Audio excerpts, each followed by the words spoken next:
hello, folks. Thanks for tuning in to our final call for 2023, which is wild. I'm like in denial about it.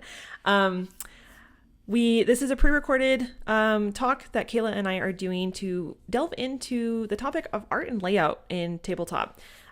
Basically to kind of reflect on all of the different tabletop books that we've studied this year and to kind of pull out some takeaways that you can apply to your own work. As tabletop creatives, we tend to wear lots of hats doing all of our projects, and it's very likely that at some point in your creative career within tabletop, you will be the producer of your own work or someone else's work. And so it's worth having some kind of basic layout and kind of art production skills under your belt.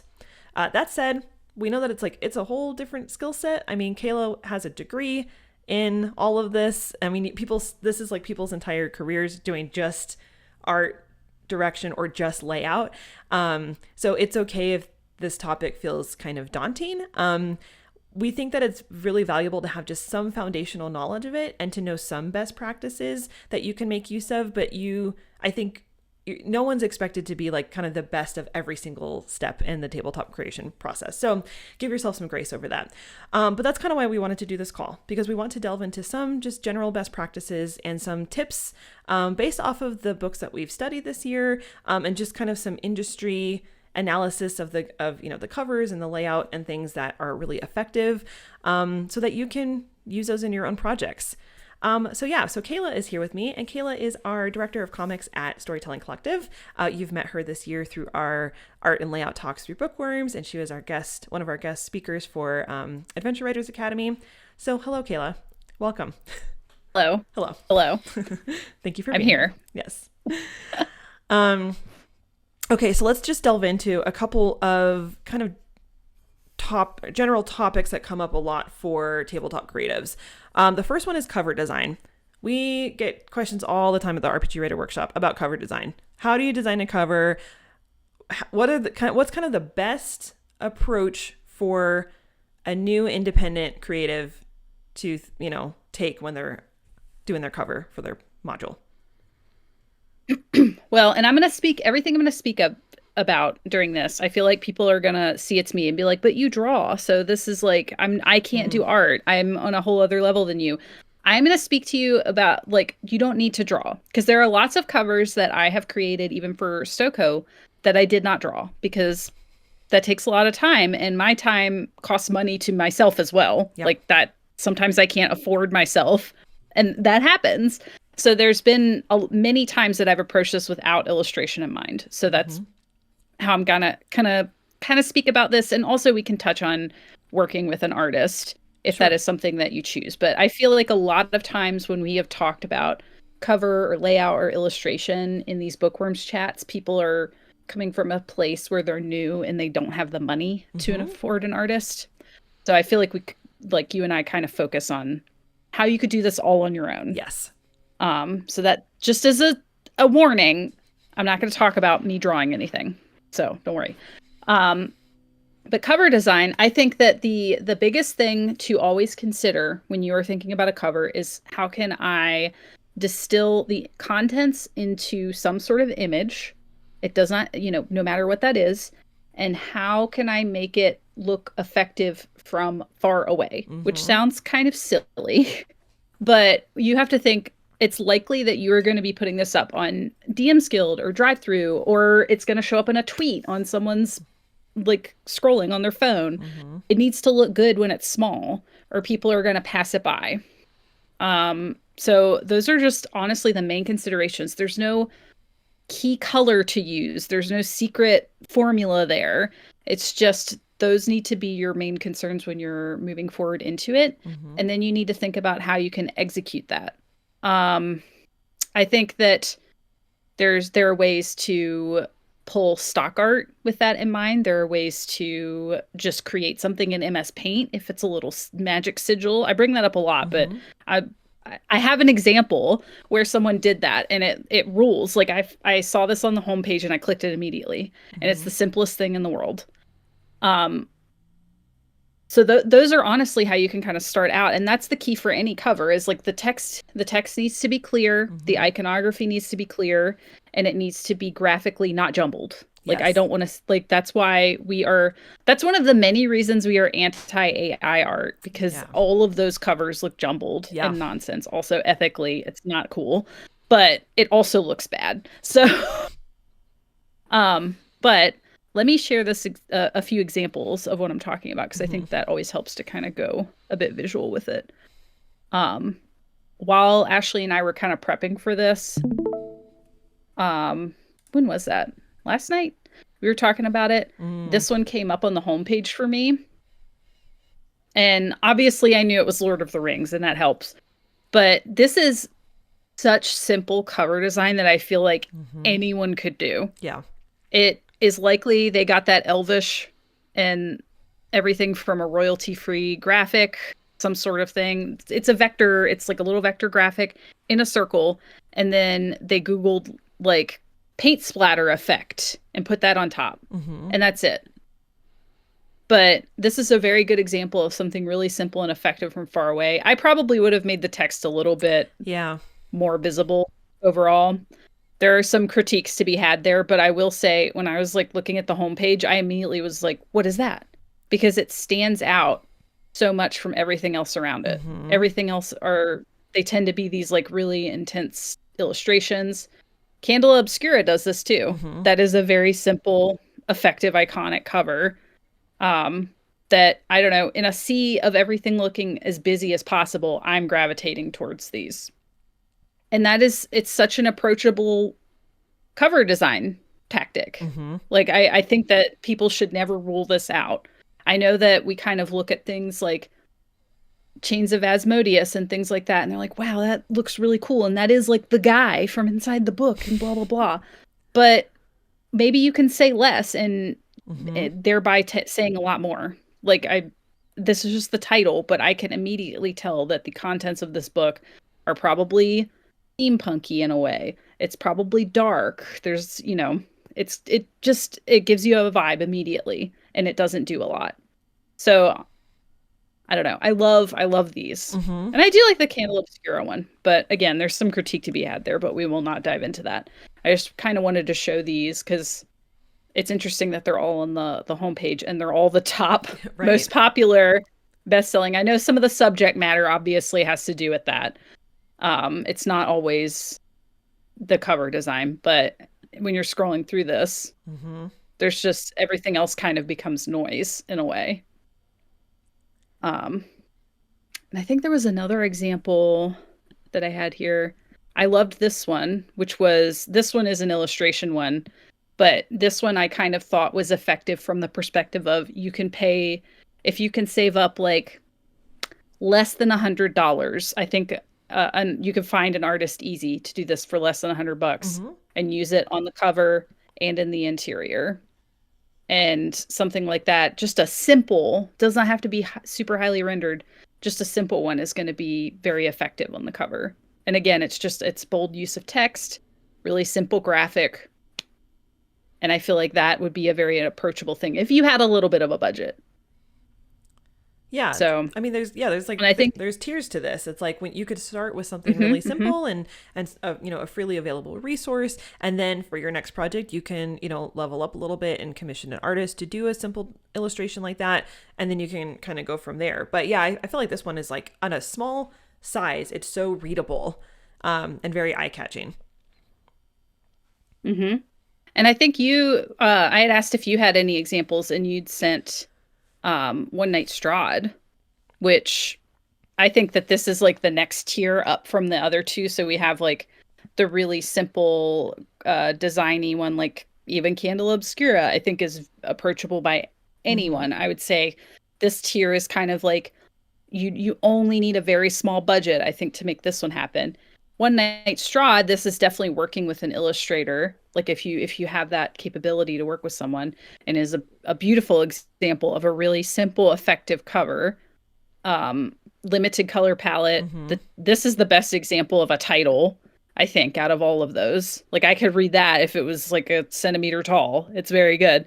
And it's so different from everything else around it that it immediately grabs your attention. So I think that Yeah. that's kind of like the third tier where you're maybe working with an artist that wants to do a percentage cut with you, because I think that that same artist did all the interior art as well. Um, and I've talked during Bookworms about that there are plenty of artists, myself included, who will just do percentage share. Mm-hmm. You don't have to be intimidated by needing to have a bunch of money up front to work with someone. You just reach out to people, figure it out. And that's part of art direction too. Because you talked about kind of being a art director of a project, Mm-hmm. curating the right people to work with and making sure that it works to benefit everybody is a major part of that. Yeah. Um, What I like about this one is like going off of what you've talked a lot about this year is basically like, so this is a D&D module, but it does not follow the kind of expected D&D art style that is very prevalent right now in 5th edition work, where it's like that very painterly illustrated style. And I think a lot of new creatives who are, writing D&D materials, they feel like they have to make their work look like the official releases, which first of all will put you outside of a budget when you're starting out. Like those kinds of like very detailed illustrated pieces cost quite a bit of money. And there is stock art that kind of uses that style, but then what happens is a lot of people use the same pieces of stock art. So you'll see kind of the same pieces pop up over and over again. So you don't have to stick to a game's like existing style. And because this isn't your standard D&D look, to me, it really stuck out. I do agree that this is like a more advanced illustration, but it's more that it just breaks the mold of what we think of when we think of D&D design and cover design. And it's very eye-catching. It's different, but it still feels like D&D, and the, Strahd's name is like big on the cover, so we know that it's still related to D&D. So you don't have to stick within the confines of the game system that you're designing for. In fact, like breaking out of that will make your work stand out more. Because I think too, what people maybe initially think about when they're creating, especially for 5th edition, is I need to make it look like a 5th edition book so people maybe understand that, or feel like it's easier to pick up and run with a 5th edition game they're already doing. Like they feel like it's part of 5th edition. But I think that that's kind of a damaging mindset to be in. I will say for the millionth time that D&D used to have distinct art styles for different adventures and for different settings. Planescape, my favorite thing in the whole world, was all illustrated by the same dude, and it looked vastly different from anything out at the time. So it used to be more distinct. So, and I think that strategically was a choice that they used to make. And I think it was highly effective. But I think now what they're choosing to do with current 5th edition is to appeal to the retail marketplace. This is not for our benefit. This is for somebody walking into a Barnes and Noble and knowing that their nephew likes Dungeons and Dragons, and they can see all of these books go together so they can buy them all. Yeah. So I very much think that art direction choice is with a retail mindset, and that is not what you are doing as a community creator. You are trying to create something that is cool, that is very much you, and that is going to stand out in a sea of everything else. Like, you're not just one of 5 books on the Barnes & Noble shelf in the ttRPG section. You are one of thousands of things on the DM's Guild. So you need to kind of approach that much differently than what they're doing. And that is because people are going to DM's Guild to buy 5th edition stuff. Right. You're good. They understand. Yeah. People understand. So just like be as unique as possible. Like, you are a very unique individual creating something that you believe in, that you know is very good. So make that follow through creatively as well. Like, really think about your voice creatively and visually, not just in the content. Yeah. That's my 2 cents about that. Those are very valuable 2 cents. Thank you. With inflation, it's probably like 20 cents. You're worth it. Thank you. So in terms of like the books that we've read this year, is there a specific cover that you like especially love of the, let me think if I can recap. We've done Call of Cthulhu, Pathfinder, Fate, Wartburg, Blades in the Dark, Vampire the Masquerade. Probably more. But is there like Good of the question. ones Good Society? Good Society I love, and I want to talk more in relation to the interior design. The Okay. cover's great. I think that the cover of Merkborg is my favorite, Mm. and I'm pulling it up so I can show it on the stream. I feel like everybody can remember it. What is this website? Don't mind me. I'm trying to harness the powers of Google. So Merkborg There you go. was the cover that was like very, very graphic. Again, these things that we've already talked about. There is a little image of a skeleton man who I love. That's going to tell you what's on the inside. The text is very, very clear, as clear as you get in Merkborg, right? Which we talked about when we read it, where it's like, it's kind of a lot. But, you know, the title is very large and clear, and it's very like, if I saw this really tiny from far away, I know that would catch my eye. So I think to me, this kind of follows all of the things we've talked about, and every cover in Merkborg is kind of the same. I saw Pirateburg, at PAX Unplugged. I didn't know that was a thing. I learned about it. I would say that this one is a little less effective because of the color palette. But same general ideas. Like, you could tell how that brown and black is kind of muddling itself right there in the middle. This one is a better use of color, I think, to keep things clear from far away. But that's my favorite. Yeah. I don't know if you have a favorite, but that's why it follows all these things we just talked about. And it's the one that I remember. Because I was sitting here and I was like, don't remember Vampire's cover. Don't remember. I remember that Fate had a pretty silly cover because it had all the different dudes on it. But I don't really, and it was blue. I remember the Facebook blue. Right. But this is the one that I was like, oh, that I remember exactly what it looks like. I could picture it in my head. Yeah, I love Merkborg. I am like really into Merkborg after we all studied it. I also liked Blades in the Dark because it's really, really, really simple. But like evocative, kind of like that whole book was to me. Like, I felt like it was very like streamlined, but very evocative. It's kind of minimalistic in a sense. And I appreciated that. Because I felt like this is just a cool, bold cover that kind of told me a lot about it. And again, makes a lot of use of typography and and having that just like there's one illustration on it that's front and center, and that's kind of it. I'm not saying there's not like some complex analysis that you could take of it, but in terms of graphics, there's not like a ton of like conflicting stuff going on. It's just very clean. Which, exactly. It's all the same principles we've been talking about. Same with Merkborg. Like, the title is much more legible on this than Merkborg, but again, that's Merkborg. That's kind of the thing, yeah. Which is kind of the thing. Which is what's also fun about Merkborg is like it is how kind of messy it feels because that's part of the aesthetic. So it's not that it has to be, you know, clean in a boring sense. It's just it's just the choice that you make to really embrace that. Yep. Yeah. No, that's a good one too. But again, our favorite picks follow those same principles that we talked about. Yep. So I don't know. That's very interesting. I know. Maybe we're onto something. Nobody remembers.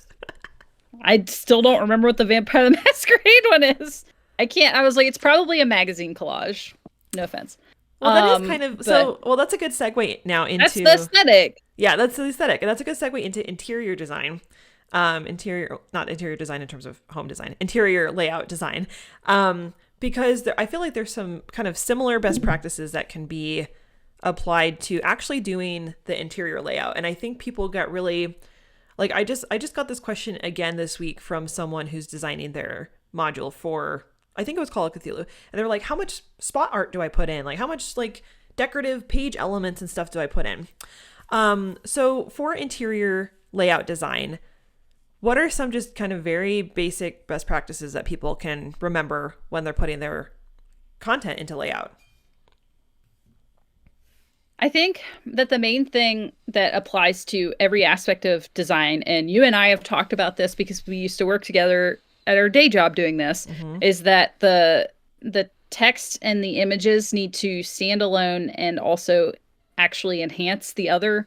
If putting in an image that exactly is what the text says, that's pointless. Yes. Like you need to, like whenever you're thinking about what amount of images and where, you need to think, well, what sections could really use an extra bit of imagery? What sections don't really need it because it's descriptive enough? If you think about a lot of ttRPG books that already exist, if there's descriptive sections that the DM is to read aloud, those don't have images. It's because it's already descriptive. You don't need, if you're describing a scene to someone, they don't need to also see it. You're intending for them to visualize it. Like that, they're not dumb. They can figure it out. Right. But if you have maybe like a really impactful, like a really, there's this like creature that they're going to encounter that maybe is like a callback visually to some NPC that they saw, like maybe some NPC is a werewolf and they run into a werewolf later. Maybe you need to illustrate that werewolf to show that there are pieces on him that he was that guy they met earlier. And that's something you can instead show them, because if you verbally describe that, you're just giving away the lead. But if you show it, that's something that they're going to look at and figure out themselves. So things like that, where it's going to enhance or create a different way of interacting with the medium rather than just illustrating a description. You don't want to do that. Yeah, you don't need art for art's sake, even though I think sometimes art for art's sake is fun and maybe serves its own purpose. But I think people feel like they have to put something with like that visual artistic interest on like every page, but visual interest can come through like typography or how you're using like negative space. It doesn't always have to be through illustrative elements. And so it sounds, like the illustrative elements should be like intentional. Yes. Yeah. And I brought 2 example books with me as if I'm here physically, where I feel like one used way less imagery and one used all imagery. And I love both, but I kind of wanted to talk a bit about that. The first that I feel like uses less that I love is Good Society. I feel like this is such an effective use of a very limited amount of art, but it feels like a lot when you're going through it. But a lot of it is just little spot pieces, little elements to the layout. Like there's the little illuminated manuscript eyes and stuff. But overall, when they use these big illustrations, it's very sparingly. If you just even scroll through it, like that's just a flower. Like that could be like a stock art flower. Who knows that they just slap in there. But, when there's character sheets, you see them. But when it comes to these, it is incredibly sparingly used in comparison to a lot of other books that we see these days. And I think it is so effective because it's just so clean. It's so easy to read. And I feel like this is a great middle ground to working with an artist. If you don't have a large budget or percentage, this is not that many illustrations. It's truly not. Yeah. Like, look at that as I'm scrolling through. And then there's just some like little spot ones. And again, I think that these are probably stock art flowers. So that's another thing too, is you can kind of mix getting some stock art and working with an illustrator if that's an option for you. Or you could just use all stock art and only use some images in really sparing areas and just let your layout design kind of take over.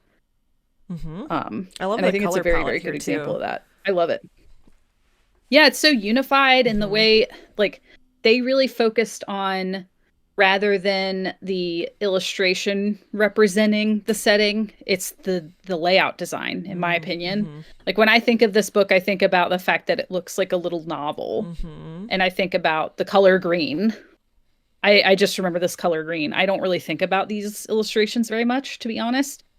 I remember more so how it's laid out and how effective that is to kind of communicate the attitude of the setting. So I love this one. It's very good. Yeah. It's just so cute. But yeah, like most of this is just text. Yeah. There is unfortunately no hard and fast rule for how many pieces of art or decoration you put in something. But I think it's something where you kind of, my advice to anyone is to lay out a couple pages and figure out how you want to make it look. Like if you have some text figured out, I would just start doing it. Like any illustration that I go to do, I thumbnail it first. So take a minute to just lay out a page or two and figure out how you want it to look. And just like these are little test sketch pages, you know, for your layout design. Sketch it out, figure out how you maybe want it to look. Because you could have just like a little section where you're like, I know this section will have a header. I know it will maybe have a spot piece here. And I need to break out and highlight some text. Like, you know, think about all the different things you'll need to do and start laying that out in different ways and see what works and use different colors. Just sketch it out. Think of it as sketching. I think that's honestly the best place to start. And as you keep moving forward, you'll think about like, oh, I could really use this here. I could really do that there. And it'll start developing. But you got to start somewhere. And I think that's the best way to do it, is to not be precious with starting and just think of like, I'm sketching this. I'm sketching an idea here of how I want it to be laid out. I think that's the best way to do it personally. That's how I do everything. I think that's a great tip. Like, let yourself discover your aesthetic. You don't have to follow like, you know, the standard like 2-column, you know, layout that you see in like the published materials of the books that you're, you know, writing for. Like, explore your own aesthetic. I love the Good Society layout because I find it very accessible to me in terms of information design. Like, my brain understands that game because of how it's written. It's not this like huge blocks of text. Like the way that colors and spacing are used make it so easy to like absorb the information, because I think a lot of tabletop books suffer from too much stuff on each page. It's just like information overload, and I don't know, my brain like short circuits when I have to like read a new tabletop book for the first time. So it's like been so nice in Bookwyrms to like try out different books that are designed very differently. And I felt like Merkborg did kind of a similar thing where it used it like would just have like a very small amount of text on a page. And then so I like really remembered certain things about the game. And so I think, you know, from a new layout designer perspective, like less is more. Like, you don't have to overload your page with lots of design. It's people will enjoy your work for it being very clean and readable and approachable. Yep. I totally agree. On the other side of the coin, one thing that I wanted to share, I don't want to overwhelm people because I do think that this is very high level book design, but I think it's a good example of being completely different from the norm. Is my current thing that I'm obsessed with is Eat the Reich. I think that this is incredible. They worked very, very, very closely with an illustrator for this. So it's definitely on the higher level of it. But every aspect of this is visually stunning. Like, everything about this has some sort of imagery related to the contents. Like, you know, all of the beginning are all these like bloody torn pieces of paper. They're files. There's little bullets and different like x-rays of vampire teeth. All of this is just so cool. I've yet to see something exactly like it lately. And I'm obsessed. I would buy this like 5 different times for everyone in my life. It's incredible. So I don't know. I just wanted to show this off because I think that this is a good example of something that is so incredibly effective and is so different. Someone took this and really followed their gut with how they wanted it to look and made it so full of personality. Yes. Beyond anything that I've ever seen. And I'm absolutely obsessed. Like, I mean, even this is just a giant illustration and they designed the text on top of it. I don't know that it's always the most legible. For me, I just want to look at this and eat it. But this is ideal. This is like what I'm looking for when I'm looking for ttRPGs. Yeah, because it has personality, it has atmosphere, it tells you what it's about, and it also looks just really fun. And design should be fun. For some, like, fun is making it very kind of like, you know, streamlined and readable with like Good Society, which I think is still dripping with its own personality, that like the style of it fits Good Society so well because of the nature of it. And then this layout and design really fits the style of this game. It's so much fun. It has just a lot of personality. And what we've kind of found during our study this year of different books was that it didn't really matter what the genre was, but people wanted a distinct personality in the games. That's kind of why Fate was kind of the one that a lot of us kind of struggled with, because it was trying to be too many things, and so it didn't have a voice that really, because it's supposed to be a system that is kind of just very general that can be applied to different genres. But because it didn't have a very distinct style or aesthetic or voice, a lot of people just didn't really resonate with it. So when you're designing your own work, like think of like, what's the voice that you're trying to convey? There's no one right approach. You don't have to have something quite as illustrative heavy as this, but your work might benefit from something that has this abundance of creativity and personality into it, in which case you can still make a lot of clever use out of things like stock art or public domain art and things like that, and have these awesome full page illustrations and superimpose text on it and get really creative with it. But it's, I think, like thinking of what your voice is as a creative is kind of the first step to figuring that out for yourself. And it's hard, but I think that if anybody's struggling with that, I think you need to maybe remove yourself from looking at official materials from whatever system you're writing for, and look instead at things that you like make a Pinterest board of all of the things, like all the other books in your life that you visually like, and be like, what do I like about these, and what aspects of these can I then put into my layout design? Like divorcing myself completely from the standards of this system that I normally write in. What do I like about these other books that I can apply to what I'm doing? I think is a good place to start, because you need to figure out what motivates you and what inspires you. And I doubt it is the layout of the system that you're writing for. I don't think that's inspiring you. Maybe it is, but I think you need to think more about like what you're creating, who you are as a creative, and how you want to communicate that. You don't have to be beholden to what the system that you're creating for at all. Or, if you're creating something totally new, that's a great place to start too. Like, what other books are you looking at, and why do they inspire you? Why do you think they look good? What can you do to emulate them? It all starts there. I love this book. Yeah. I want to crawl inside it. It looks so fun. We're going to add this to our plans next year for Bookwyrms. I just want to talk about it for 5 hours. I know, it's so fun. There's so much to talk about, and I think folks, I can imagine it really evoking strong feelings in people one way or another, which is, I think, always the sign of something that is successful. So we are at the end of our time together, Kayla. Thank you so much for sharing your wisdom and your expertise, and the awesome examples that you shared. I think will really help to show these things in practice, and kind of in the spirit of Bookwyrms and Adventure Writers Academy, study the work that is published in the industry beyond your own kind of chosen game system, because it gives you a frame of reference for what's possible. Even if you're writing for D&D, you might use something from Merkborg in your design, or you might use something from Blades in the Dark in your Merkborg, or I want to mash up Merkborg and Good Society. That's my dream game. I know. I've been thinking a lot about it. Would that be cool? Right. And it's just stuff like that's mind blowing, but it's oh, well, that's easy. You have so many resources available to yourself already to where you can figure that out. But that's so mind blowing to me. That would be so cool. I know, it's my dream game. Someone make that or help me make it. But it's just because we got to study all these different games, it brings up what's possible. So be a student of your craft, because it will really directly impact the work that you do, and it will give you just such a rich foundational skill set.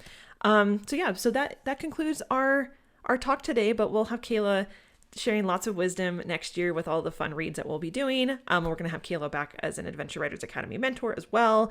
So we have lots of fun stuff on the docket. So have a great rest of your year, and we'll be chatting with you all in Discord anyway. So thank you and goodbye. Yes, it'll be fun.